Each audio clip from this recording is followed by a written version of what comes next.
Welcome to Mr. Giant Reacts a Ting and Ting and Ting. I'm Mr. Giant, and we're gonna watch the history of Portugal. I just watched a video earlier about the safest countries in the world, and Portugal popped up. You know what I mean? And I was like, huh. I have a friend whose mom was Portuguese, and that kind of sparked my interest in Portugal. Of course, we learn a little bit about Portugal in history back home because of their involvement in trade and stuff with the Indies and all of that. But we're gonna go ahead and watch this here. Let's YouTube and simmer and see what this is all about. To Western Europe is a nation that emerged out of ferocity against its Muslim invaders who arrived centuries prior. Portugal went on to pioneer many historic developments. It refused to be politically absorbed by its neighbours. And so, its people explored along the coast of Africa to reach India and beyond, kick-starting the colonial age. They went on to become a lasting empire before unrest and revolution erupted. This is the history of Portugal.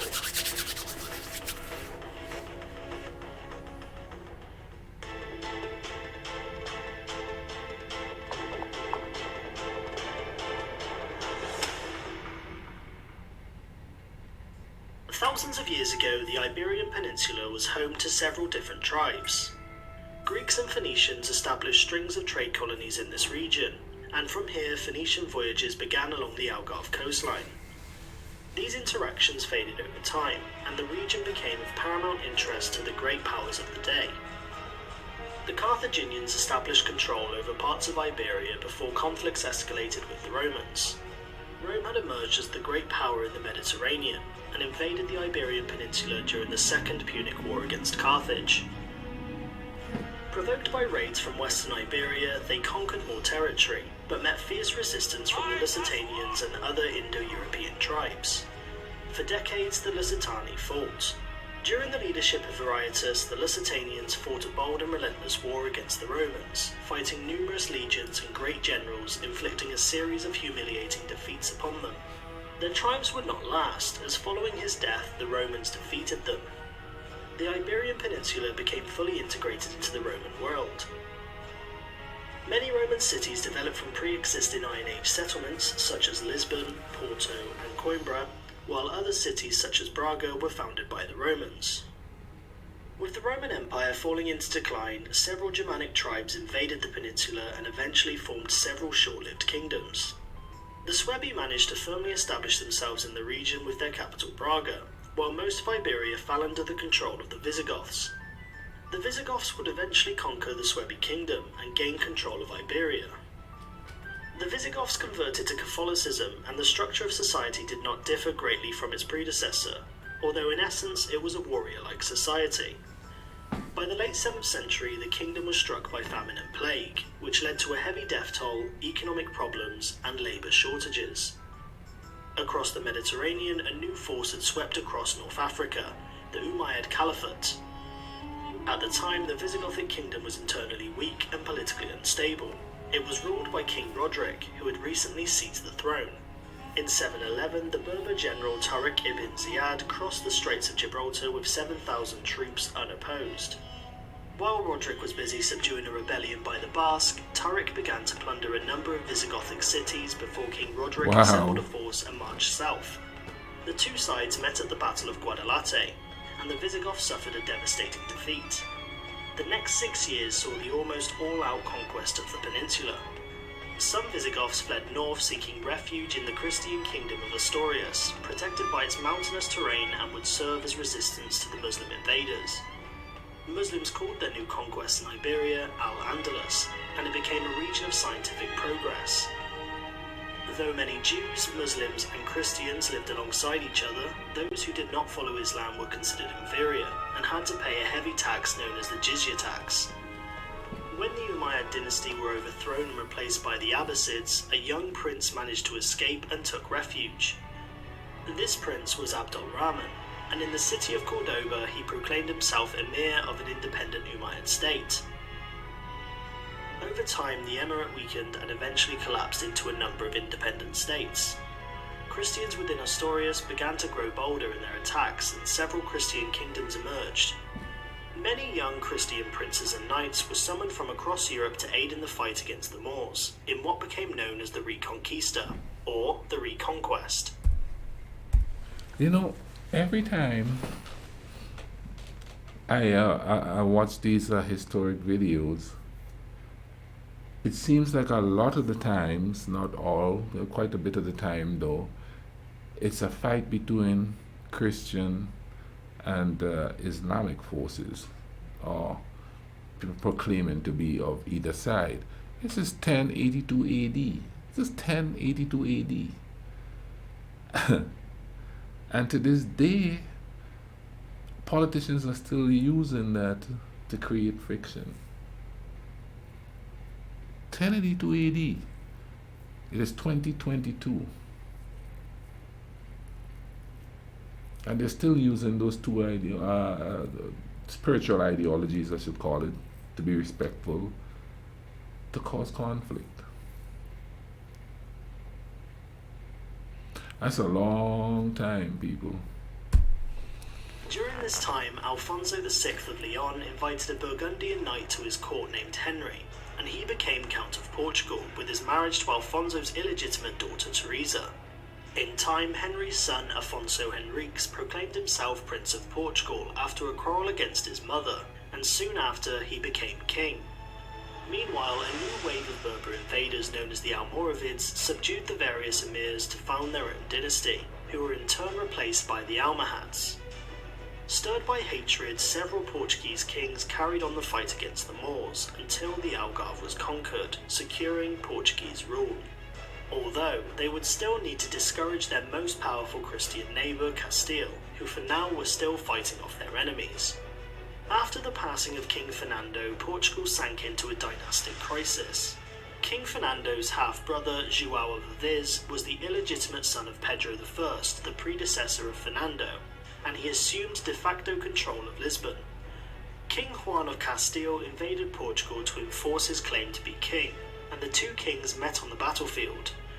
One of the most important battles in Portuguese history would take place at the Battle of Aljubarrota.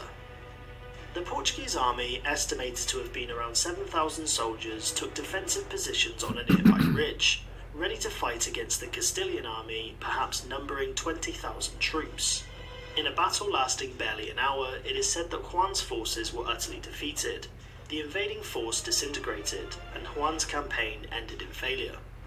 Soon after the battle, an alliance was signed with England, the Treaty of Windsor, forging close ties that still remain in effect today, making it the oldest alliance in the world. With Portugal's independence firmly secured, the beginning of Portuguese expansion and empire could begin. It was in 1415 that the conquest of Ceuta occurred. One of the most fortified Islamic strongholds in the Mediterranean had just fallen. Soon after this conquest, João's son, Henrique of Portugal, also known as Prince Henry the Navigator, began to sponsor many explorers to travel down the coastline of Africa. The Portuguese had developed and engineered small ships known as carvals, with triangular sails that could sail against the wind in a zigzag fashion, allowing faster travel. Explorers sailed to the Congo River under Diego Cao, South Africa under Bartholomew Diaz, India under Vasco da Gama, Brazil under Pedro Alvarez Cabral, and Japan under Antonio de Mota, each forging detailed maps of the world, one voyage at a time. Soon after the voyage to the Americas by Christopher Columbus, Spain set about its exploration and its ideas of building an empire. A treaty was signed between Spain and Portugal, aimed at settling conflicts over lands newly discovered. Unlike its neighbour, Portugal had a shortage of manpower. Less than 2 million in fact. Nevertheless, they went about constructing an empire not based on territory but trade.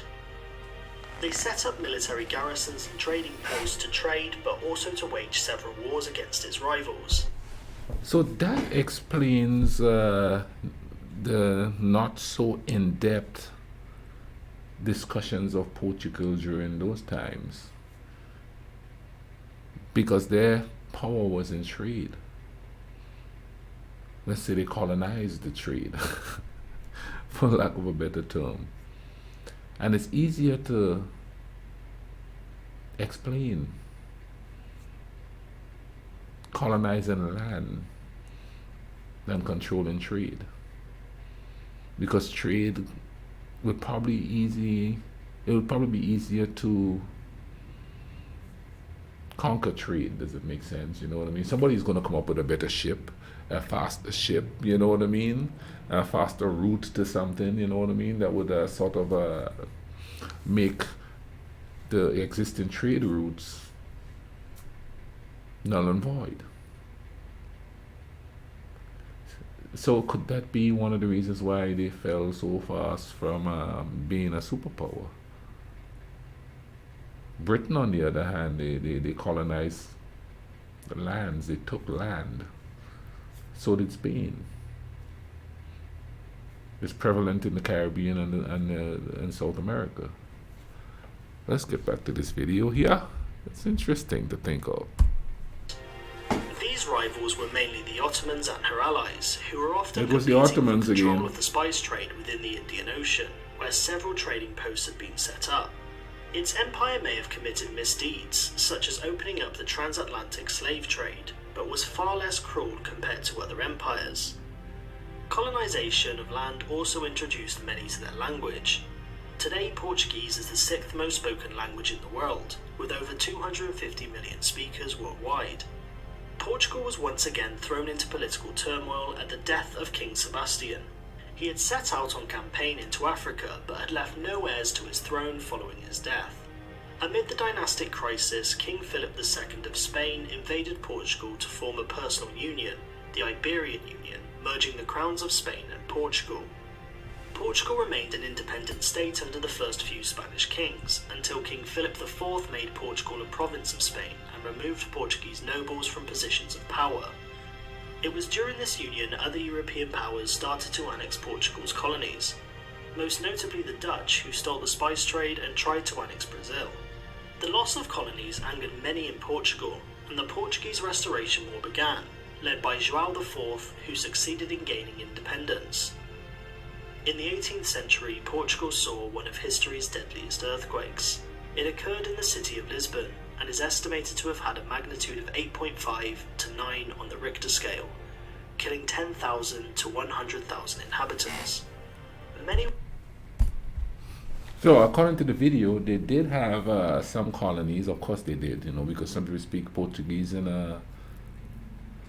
Africa. Some spoke Portuguese. Brazil, they speak Portuguese there. But the mainstay was the trade. Once they took the trade away, but also it seems like a natural disaster and the annexation of Portugal by Spain also created the sort of demise or becoming of lesser importance to the new world. Okay, you know, it's all coming into place now. Yeah. They were forced to sleep on a tented campsite. The royal court accommodated with its people, and when the chaos had passed, Maria I of Portugal built the Royal Ajuda Palace in its place. The Prime Minister at the time, Sebastião de Mello, survived the earthquake. When asked what was to be done, he responded by saying, "Bury the dead and heal the living," setting about organisation and relief efforts. During the Napoleonic Wars, Portugal refused Napoleon's demand to stop trading with Britain. Napoleon invaded but was unsuccessful in his attempts to occupy the nation. With British intervention, the Peninsular War helped maintain Portuguese independence. With the end of the Napoleonic Wars, Portugal was left devastated and extremely poor. During the war, the royal family fled to Brazil and set up court at Rio de Janeiro, making it the first hosted royal court in a colony, raising the colony's infrastructure and status. The royal family returned in 1821, and Brazil declared its independence less than a year later. It was during the 19th century that other European powers began to carve up colonies within Africa, forcing Portugal to move further inland into Angola and Mozambique.